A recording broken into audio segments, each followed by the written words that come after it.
You're listening to Tehachapod with Key Budge, Corey Costello, and Greg Garrett. Welcome to another episode of Tehachapod. Key Budge, Corey Costello, Greg Garrett. We're all in the seats here today, and we've got a special local, hyper-local topic that we want to get into, and it's Experience Tehachapi, and we couldn't do that unless we had our two guests today. So Claudia White and Juliana Crisali join us. You guys are publisher, editor of this really extensive and exciting magazine that was laid out this year. The Happenings, Heritage, and Art of Tehachapi. So Claudia is the publisher of The Loop every 2 weeks, but is it, Claudia, every once a year, twice a year, annual? Once a year. And so we're excited to talk to you about Experience Tehachapi magazine, and it's out on the racks now. Yes. Claudia, tell us a little bit about the history of the Experience Tehachapi magazine, if you can. Well, in 2008, we started it, and we did 3 issues, and then there was another magazine that started that was monthly, and it just got too hard we didn't have enough advertising dollars to go around to everybody that was doing it. So we put it on the back burner, and it was 3 years ago we decided, well, it's time. It feels like we could use it now. So that's when we resurrected it, was 3 years ago. And this is our 3rd publication of this series that we've started. And we've determined that once a year is plenty to do it. Thank you. Well, I'll tell you that this issue jumped out at me. I mean, it was just visually it captures you. Juliana, tell us a little bit about that, because did you do the layout? I know you edited. Did you do the layout of this as well? No, we have an amazing designer, Susan Schowler. She's been doing the design for a long time, and I worked with her very closely. I think I probably she had fear in herself every time she saw my name pop up on her phone, because we had to go back and forth a lot, and she's very open and welcoming to suggestions. So I would go over the design with her, and we come up with our best ideas, and usually end up going back to the first one that we came up with in the end. But I'm very happy with this magazine. For one, that we finally got it out, because it was a little later than normal, but that's okay. I mean, we wanted to make sure it was everything it needed to be. And in 2020, I think we all have to expect delays on everything. And so at least it's out.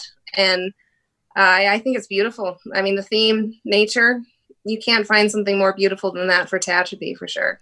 And it's important to point out, because Claudia has corrected me on multiple occasions about this.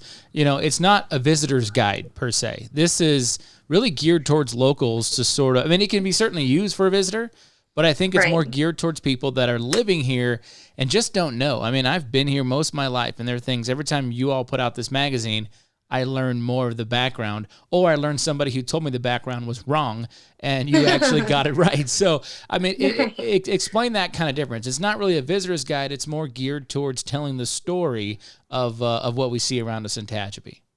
Right. That's exactly how, when Claudia and Alicia first approached me to kind of head this up this year as far as editorial content, that's what they've always expressed. That's what the magazine has always been.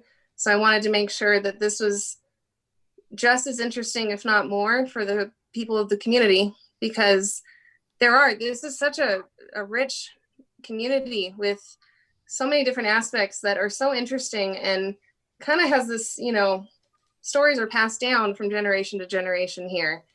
But like you said, sometimes people don't know all the insides and outs, or things get a little bit twisted or change over the years.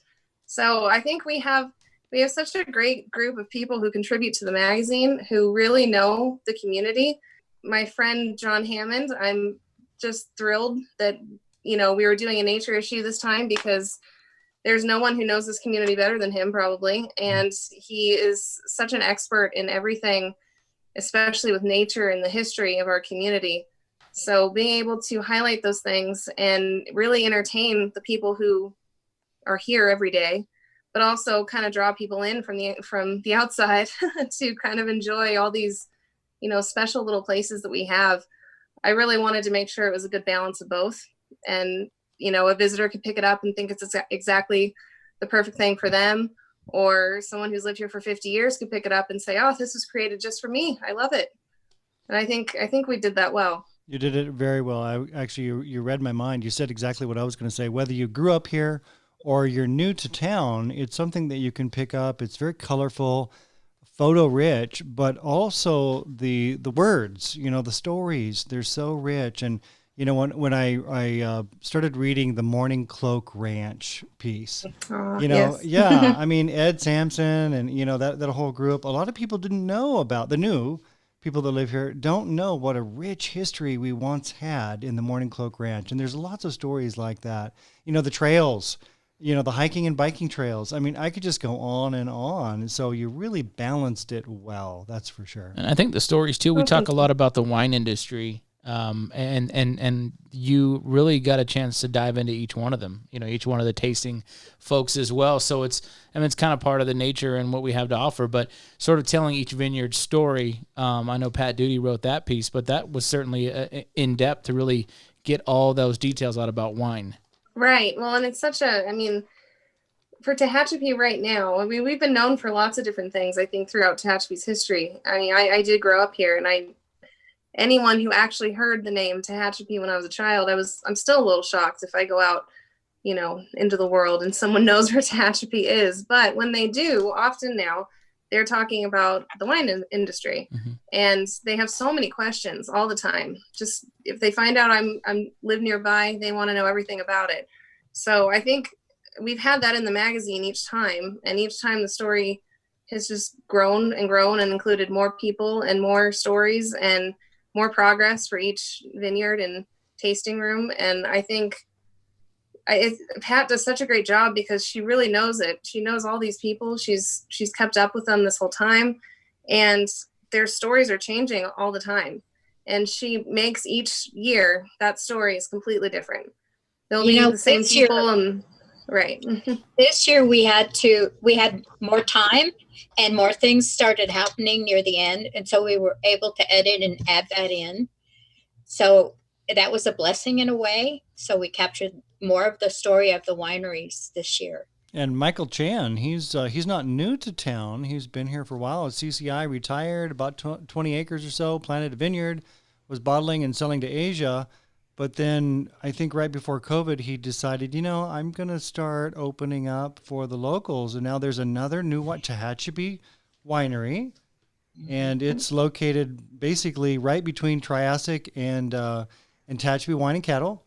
It's new, just opened a couple weeks ago. So it just these success stories continue to unfold. And it's great that you can share that success so that people can see it, hear it, and maybe go visit and participate and help in the local economy. This year was different because we didn't have any events coming up. Yeah. We didn't have, and we're so used to doing that it became we could put more stuff in about not events. So we were lucky in that way where we could put more stuff in of nature this year because of not having all the events. Right. Well, that was I think nature that was the theme I wanted from the beginning, but because we did want it to be a balance of everything that Tehachapi has to offer, I had to switch up the story list a lot because there were some stories I was planning that I still have half written. So that means it's good news, Claudia. We're already ahead for next year. I think I have maybe 5 or 6 stories halfway there already. But because of COVID, we had to, some of the people didn't want to participate in the magazine anymore because they couldn't give specific details about events or opportunities for the community. So they just asked me to take them out. And eventually enough people said, can you take me out, that I just had to change those stories and find replacements. But it worked. I mean, it worked really well. And, this year's been hard for so many people, but we still have this amazing, beautiful community that we can go and walk and explore anytime we want. And I know growing up here, I grew up here as a kid and then I moved away for college and came back. But the thing I loved the most growing up was, going out and exploring nature with my dad. We'd go for hikes and explore the entire community. And every trip we took was different. Even if we took the same path, we'd find something new. And I think that's one of the best things about this magazine, because especially with like the trail stories and different things, there are places that people don't even know are there that they could explore, even during such a hard and tragic in so many ways year. Yes, events are canceled, but there is so much here for us to explore and enjoy. Well, and I really hope that the magazine showcases that for people. And our events will be back next year. Make no mistake. Right. We'll have what's in the portfolio now, and additional, like Plein Air Art 2021, right? Yes. Another new event. And back to the trails. You can hike to Tehachapi Mountain Park. Goes up to almost 8,000 feet. I know people train. They come to Tehachapi and train to hike Mount Whitney, and that's just I'm looking at it right now out of Key's window, and it's quite amazing. You can, in 6 minutes from here, be there, and you feel like you're in the Sequoias, and you hike to 8,000 feet. It's so special. And a lot of those trails too. I mean, trails, cycling routes, things that we know are out there, but never really saw them. This magazine does a good job putting that on paper and showing us this is the section of the PCT which is accessible from Tehachapi and that kind of stuff. So, job well done on that, and getting, like Greg said, reminding us that stuff is just outside of our door. Well, the nice thing about the magazine, you pulled it all together. Yeah. We have so many great collaborations with Lehigh, for instance, Lehigh Cement and Tehachapi Mountain Trails Association. Just to the south of City Hall, we have these a network of trails that is mind-blowing, right?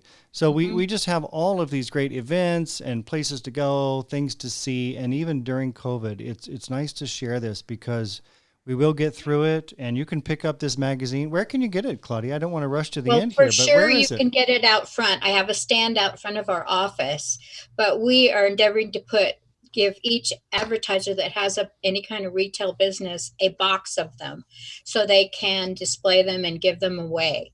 And we have enough, we think, to last until we do it again. We're hoping. That's right. And your office is right there just on Green Street, just south of Petra, the Mediterranean Deli. Yeah. Okay. Yes. And so they're always available here, but there are other, but I never know if they run out or don't run out.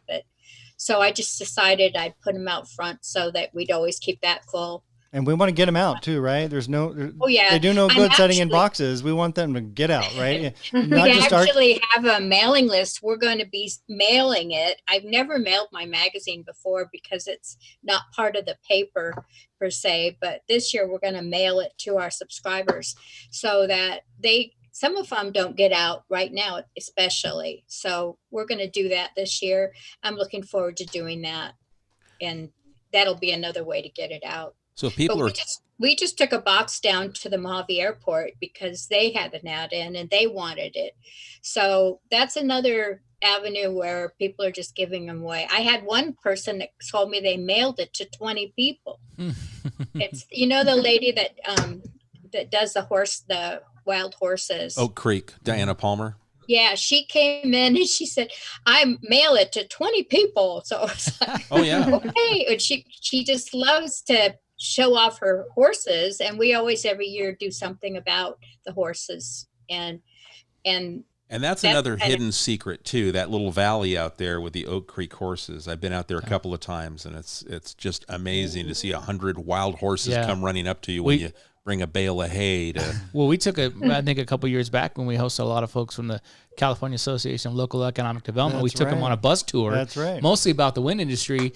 And then I think we started pointing out the Oak Creek horses, and they started coming down the hill. I'm like, perfect. It was like, cue the horses. And then we saw a coyote, and then there was a bald eagle. I mean, it was literally that epic. Did you guys script this? It was crazy. Wow, that is great. Yeah, I love the then and now. And handling all the social media for the city, whenever we get a historical photo, and if we try and match it up and do a little then and now, it goes berserk. It does a little viral thing for us.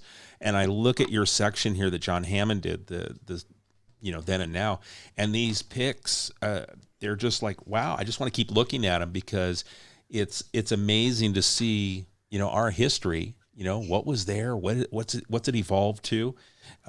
I love that. Well, this magazine is not just a feel-good magazine, right? We have an amazing community. A lot of pride runs very deep in our community. But this is an economic tool for us, is it not, Corey? Right? Whenever I saw this, the first thing I told Corey was, wow, we need to start distributing these out, because when people are new to this area. They may want to invest, may want to settle, or they're passing through, but we want them to always feel like they're welcome. There's something to do. And it's more than just as you're driving by on the freeway on your way to Vegas, or I know where that was. I need to get or gas. Whatever. But we have matured so nicely. We have a long ways to go for sure. We've got lots of projects that we're working on, but this is an economic tool. So from the city of Tehachapi, thank you for being an extension of our economic arm. Quite frankly. Well, thank you. I mean, I'm glad you guys enjoy it too, because I'm very proud of this, and everyone was so helpful and excited just to see it come out. And yeah, it was a long summer, but a very enjoyable one. Like you were mentioning the words before, Greg, not just the images. And that's always been something I've missed, I think, working in newspapers, because so often we have to trim things to fit as much news and stories as possible, especially working with some, bigger papers where there's just too much to put in. And I always loved writing those big narratives that had, so much heart and so much information. And that's what this is, along with every bit of useful information you need to get around the community. So yeah, I thank everyone who helped with this, because it's exactly what I was hoping it would be. Yeah, this is one of those magazines where you just sit down, you breathe, and you take it all in, right? Our life is always run, run, run, run, run. And some people think, oh, it's just fluff, fluff, fluff, right? The city's building trails and sidewalks, and now we're talking about Experience Tattoo Magazine. Well, guess what? That matters. That matters a lot, and people crave that, and you need that balance in your life. So this is something that I would ask everybody to grab it, sit down in your easy chair, breathe, and just really take it all in and experience Tehachapi. And I usually keep available online too. If people can't get it, they can go actually page through it online. That's at theloopnewspaper.com. And then you've got the cover logo is there. Click on that, and it takes you right to a virtual magazine that you can flip through and go full screen. So that's how I first came to it. Corey sent it to me, and I went through it, and then I had to go hunt down a physical copy because I wanted to hold it and see the pictures. And then it even translated even more. It's as nice as the digital version is. Holding this, I put this up against any big city's piece that they went out and did. Yeah, they pay you. Usually, a city will pay for this to promote something like this. Right. They have to get an outside consulting firm or somebody to come by and develop something like this. And we have a group inside of the community that's doing this just because they like doing it, and it's the appropriate thing to do. And to Greg's point, I keep a stack of these. I carried a box from Claudia's office not too long ago, because I keep a stack in my office that go into materials and people who think about either moving here or starting business here, or just to give them a feel of our community. This, because it has more of a natural flow than maybe a visitor's guide, this magazine doesn't feel like it's trying to sell you anything, as opposed to sometimes visitors' guides have a very tourism base. This one, it doesn't have that. And so it's cool to kind of be able to give somebody really a snapshot of the community that's not, super commercial. Well, what it's selling is the lifestyle. Mm-hmm. It's supposed to, that's what I see. That's what I feel. So, at least that's how it translated to me. I'm sure you hear different versions, but that's what translated to me. It's like, okay, because I can associate to the Oak Creek horses and the trail system. So, and the antique stuff, I love that too. Now, my wife and I are now into the old antiquing things. We go to different communities, and now we have an antique community, if you will. So, and the fact that you guys laid that out, I thought that was pretty cool too. Yeah, it's a nice little insert where you can kind of just pull it out from the magazine if you want to and take it on your antique trip, You have your own little guide, all included with all these beautiful pictures on top of it. So, Claudia, you guys stopped producing the Loop newspaper so that way you could do this, right? Right. I wish. That's kind of every other week. It kind of got bumped another week out because we had the paper to do. I think it's all worth the time spent, and that we took our time and really, we all edited it. We all looked at it, and we all chose the front cover. So I have the best team. You know what? That speaks to me, because that's something that I know we'd like to do here is we'll round table some things. And that's something I've always done in the other professions I've been in, is open to what other people see, because you kind of become a little tunnel visioned yourself. So taking in that extra opinion, thoughts, what you see, I think translates. And I think that probably one of the reasons why it kind of speaks to me is, it's definitely not looking through one set of eyes at it. Yeah. I mean, we did start this a while back. So some of these stories, I read through 5 or 6 times before Susan even began the design, just to make sure that it was right and accurate, and any changes that had to be made because of the year we're in were made. And I also ended up having my kids home with me more than I anticipated. So when I got to the end, I was really thankful that everyone could pick it up and make sure that, everything was there. And I didn't accidentally leave out 3 paragraphs somewhere that I didn't know because my son hit the keyboard, or, the cat walked across the computer. So it was really nice to have that this year, especially just to make sure everyone was completely happy with it. And then we were all proud of it in the end. Well, we're going to get ready to wrap things up here. Claudia, anything you want to say in closing? Your thoughts? I mean, let me say congratulations first of all, and then let me just throw it to you. It's obvious that everybody that's on our team loves our town, and that's what motivates us to do what we do. And I'm glad that it came through that way. That's our goal, is to highlight our town and have other people enjoy it. And I'm grateful that you guys see it that way too. Juliana, anything you'd like to say in closing? I think we shared a lot of the personal feelings about it, but, congratulations to you and your job in editing this and working with everyone in a collaborative effort. Well, thank you so much. And thank you for having us on today. There's always the nerves that kick in as soon as you hit send and put it to the printer, because there's no going back.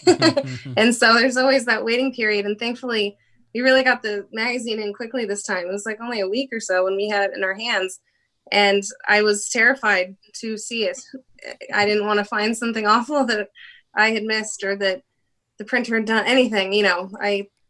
I get very paranoid come print time, but I have no complaints.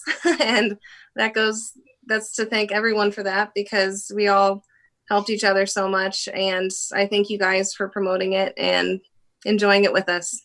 Well, bravo to Claudia, Juliana, and the entire team at the Loop newspaper. And I know, publishing every 2 weeks and then, an annual magazine, that's a heavy load. So thank you for that. And if you want to pick it up, remind us again. So we've got the Loop office on Green Street, just south of the Petra Mediterranean on South Green. And then you're going to be from the movie theater that's not from the working. Hitching Post movie theater. And then various businesses coming soon. It's also online, the loopnewspaper.com electronic version. And if you want, 1 or more copies, you can come by the office and request them, and you've got lots of boxes, and they can share them with their friends, family, and economic developers and all kinds of good stuff, right? Yes. Awesome. Yes. Well, thanks, guys, for joining us. We really appreciate it. Thank you. Okay. Well, we appreciate it too. Thank you. Have a great day. Thanks. You're listening to Tehachapi. Well, as we wrap up another episode of Tehachapi, it's Corey and I. Greg had to leave as soon as we finished the interview with Juliana and Claudia. So we've got some things that we want to talk about, Corey, that have been going on here in the community. We had a pretty cool air show. Yeah. I mean, it was kind of fun. I mean, we see a lot of that stuff just randomly because where we get to live, we see that stuff fly around in Edwards when they do their tests and things like that. But it was kind of nice to have a sort of coordinated effort over the valley. And I couldn't tell one thing from another, but certain aviation and defense people certainly could. It was where I was set up to take a few photos. I was lucky enough to have the family that knew someone on board. We'll leave it at that. There you go. And they knew everything about everything that was coming by. So Yeah. that was pretty cool. And they were the kids, and you could tell they were just enthusiasts and future aviators. And they were talking about, oh, here comes the C-17. And that was the I'm like, big plane, jet. Yeah. Big plane, jet. right. It's either going to be Air Force or NASA. Yeah, One of the two. exactly. Yeah. But it was pretty cool. Something I found out after the fact that I got a little jealous about, and I kicked myself, is that Jessica Harrington from Channel 23 was up on the C-17 with a cameraman. Oh, nice. She got the exclusive I didn't ask for that when I talked Wow. to Next time, yeah, that's happening. We talked to Major Stewart. We never hey, can you get us on board? Yeah, next time you want to be on Tehachapod, you need to pay the piper. But I thought that was pretty cool. Wow, that's awesome. Yeah. That she ran a special on the air show on her newscast, but she had some shots from 4,000 feet, where they were flying at. So that was kind of nice. And then something else we got going on, we've got the West Park Sidewalk Project. Yeah, that is another one of those kind of active transportation projects, sidewalk gap closure projects, because over the years, certain sidewalks were built, certain weren't, depending on when developers build them and that sort of thing. So there's certain areas, though, that are already been developed that for one reason or the other over the many, many moons ago never had sidewalks. So there's grant funding available, and our development services team, they actively go after those grants every year. That's why we seem to always be doing these, especially when it comes to a safe route to a school or a place where children walk a lot. And, of course, West Park being one of them. And for years, West Park has never had sidewalks. The grass has just kind of gone downhill into the curb, and then that's been it, especially by the Little League Diamonds and stuff like that. So it's a good project, and it's underway. The sidewalk looks great. What they've already poured, and it's going to be such a nice loading and unloading area for the Little League parents and the kids, and then just another great area to walk. You don't have to walk in the street anymore if you're walking along West Park down D Street. That's going to be all sidewalks all the way, so it's going to be pretty awesome. That's one of the safety elements that I think is huge, is the amount of people, and we've got a senior living facility across the street. They're always out for walks. They'll walk through the park, but now, especially as we head into wintertime and we get a little weather, that's slippery. It was on a slope. Now it's not there. You don't have to walk in the street. You don't have to step over the gutter. You don't have to walk in the gutter, right? And in the wintertime, you don't want to walk in the gutter, so you're actually walking in the street. And then if there's cars parked, you're walking around them. So, yeah, this will be a lot safer. And that project is going from the last residential home all the way across the skate park to the Aspen Center. So it'll be a complete, that gap closure, I guess it'll be there. Yeah, so that'll make the whole thing complete. It looks great. What's already been done, and they're moving pretty quickly. So it's awesome. What we want to do is invite you to let us know what you'd like us to talk about. If there's anything that's going on here in Tehachapi, or if you got questions, we invite you to send us an email at media@tehachapicityhall.com. That's media@tehachapicityhall.com. We'd love to hear from you. Give us a topic. One of the things that we are going to talk about in the future is we've got a young author of a new comic book. Nice. And her name is Seda Wolf, and she is getting ready to debut her new comic book through Scout Comics called Soulstream, and we're going to have her on the show in the next couple of episodes. Awesome. That's cool. And I know we've also, speaking of parks, I know Corey Torres, the district manager of TVRPD, has reached out he's actually announced a new grant sort of opportunity that he is pursuing, and it needs public input because those grants are scored very well when what the public wants is considered in the grant application. So he's already reached out through his channels, and he used Tehachapod as one of those again, and they'll talk about their latest grant opportunity for TVRPD. His channels were, Corey sent me a text. Hey, Kia, I think we should talk about this on I go, yeah, let's do it. Let's absolutely do it. Yeah. So it's just that easy. If there is something that the community needs to know, let us know, media@tehachapicityhall.com. We've also are planning a veterans special for Veterans Day. So we'd like to do a podcast just about our veterans. So if you would like to provide, a little story about a local veteran, or you've got something that you'd like to share, we'd love to hear about it. Awesome. So media@tehachapicityhall.com. I'm Key Budge, Corey Costello. Greg Garrett was with us earlier, and I also want to thank both Claudia and Juliana from the Hilltop Publishers for joining us for the Tehachapi Experience magazine, because that is such a great piece. So pick that up at a newsstand, or a desk, or a storefront. A lobby. Yeah, a lobby. They're everywhere. And you can always go to theloopnewspaper.com. You can find the digital version right there, but you really want to hold one of these because they are that good. Thank you for joining us. Tehachapod is a conversation about Tehachapi designed for the people who live here or who would like to know more about this mountaintop community. If you have a question you would like answered, email media@tehachapicityhall.com. We will try to answer it on a future episode of Tehachapod.